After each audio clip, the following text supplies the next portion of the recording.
राधे राधे दोस्तों। पता है आज क्या हुआ। मेरी मैया अपना काम करी थी, मैं स्कूल से आया और मेरे जब देखा मेरी मैया रो रही है। मैंने देखा कि मैं कहा मैया क्यों रो रही हो, क्या बात हो गई। तो मैंने देखा कि एक दूर की आंटी है, उन्होंने मेरी मैया पे ब्लेम कर दिया कि तूने मेरा सेट लिया है और वो तुझ दे नहीं रही है मुझे। तो मेरी मैया ने बोला आंटी जी मैंने आपको सेट दे दिया था और मैंने आपसे लिया ही नहीं था, आप मुझे दे रहे थे तो मैंने मना कर दिया था कि नहीं नहीं मुझे सेट नहीं चाहिए और आप मुझे बार बार ये बोल रहे हो। तो फिर उसके बाद ना उन आंटी ने बोला नहीं ऐसा नहीं हो सकता है, मैंने तेरे को अपना सेट दिया था। मेरी मैया एकदम से हैरान हो गई क्योंकि उनका सेट गोल्ड का था, काफ़ी लाख का था।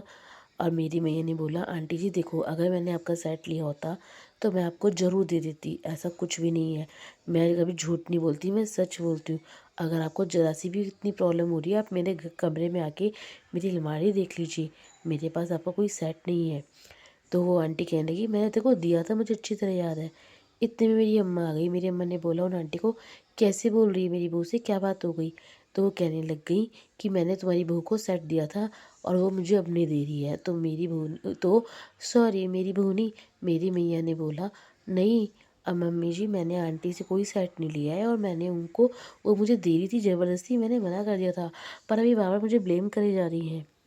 तो मेरी अम्मा ने बोला बेटा तू दिखा दे अपना कमरा, अपनी अलमारी दिखा दे, मुझे तेरे पे पूरा विश्वास है। मम्मी जी मैंने बोल दिया है कि आप देख लो, वो देख भी नहीं रही है। इतने में पता है क्या हुआ, 2-3 मिनट बाद मेरे बाबा भी आ गए, मेरे पापा भी आ गए, हंगामा क्रिएट हो गया। इतने में क्या हुआ, मेरे बाबा ने उन आंटी के हस्बैंड को फ़ोन कर दिया और वो भी आ गए। उन्होंने बोला क्या हो गया, आपने मुझे क्यों बुलाया है। उन्होंने कहा कि देखो आपकी वाइफ ऐसे ऐसे आरोप लगा रही है हमारी घर की बहू को। तो उन्होंने बोला क्या बात हो गई। तो उन आंटी ने अपने हस्बैंड को बोला ऐसे ऐसे मैंने सेट दिया था और इसने मेरे को दिया नहीं है। तो उन अंकल ने बोला कौन सी वाला सेट दिया था।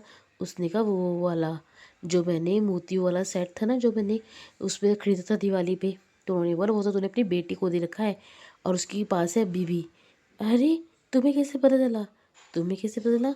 उसके फ़ोन आया था 2 दिन पहले कि मोती वाला सेट ना थोड़ा सा टूट गया है, वो मेरा द्वारा आपको बनाना होगा, मैं सोनार पे भिजवा रही हूँ, वहीं से ले लेना। और वो ये बात सुन के उसकी जो है ना वाइफ, वो हैरान हो गई और फिर मेरी मैया मैया से सॉरी बोला। पर मेरी मैया रो पड़ी। उन्होंने बोला आंटी जी जब तक आपको किसी बात का पता ना चले, क्लियर ना हो, आप कंफर्म ना हो, आप किसी पे ऐसे आरोप मत लगाइए। क्यों दोस्तों, सही बोला ना मेरी मैया ने। इसलिए आप भी हर एक चीज़ को ध्यान से सुनिए और कोशिश करिए दूसरों की चीज़ नहीं लीजिए, और अगर आपको लेनी पड़ रही है तो आप साथ के साथ दे दीजिए। पर मैंने उस टाइम अपनी मैया को चुप कराया और गले लगाया, पानी पिलाया। मैंने सही करा ना दोस्तों। राधे राधे।